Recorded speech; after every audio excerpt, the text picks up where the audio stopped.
छत्रपती शिवाजी महाराजांच्या कार्यामध्ये स्वतः रयत सहभागी झाली।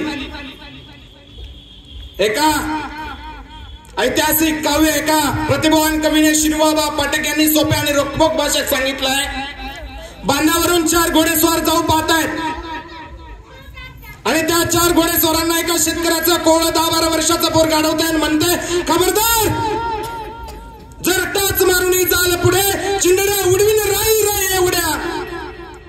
पुण्या गावाचा पाटील आपण असं चालला शिवलांडून तिरस लगाम खेचा गोडीचा राव टांग टाकुनी, तुम्ही अशा या खड्या अंगणी मला का ओळखाले हो तुम्ही, हा मर्द मराठ्याचा बच्चा असे हे हाडेलेच पेच नसे, या नसा नसातून हिंमत माझी वसे। शेतकऱ्याचं 10-12 वर्षाचं कोवळं पोरग त्या शस्त्राच्या घोडेस्वारांना थांबवतंय आणि सांगताय तुम्ही कुठे चाललात।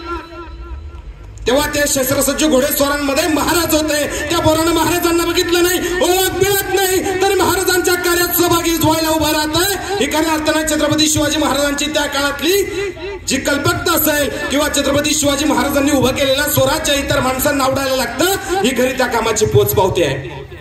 आणि आज त्याच महाराष्ट्राच्या मातीमध्ये शेतकऱ्यावरती कोणती अवस्था येऊन ठेपलेली आहे।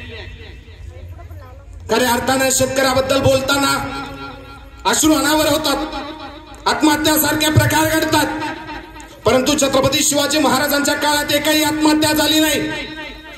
शेतकऱ्याची कर्माफी झाली, शेतकरी कर्जातून मुक्त झाला, शेतकऱ्याची वसुली नाही, शेतकऱ्यासोबत आनंदानं वागणारा राजा जगातील एकमेव असेल तर ते छत्रपती शिवाजी महाराज आहे। आणि आज सुद्धा आम्हाला छत्रपती शिवाजी महाराजांसारखं राज्य निर्माण व्हावं असं वाटतं, छत्रपती शिवाजी महाराज शेतकऱ्यांसाठी पुन्हा जन्माला यावे असं वाटतं।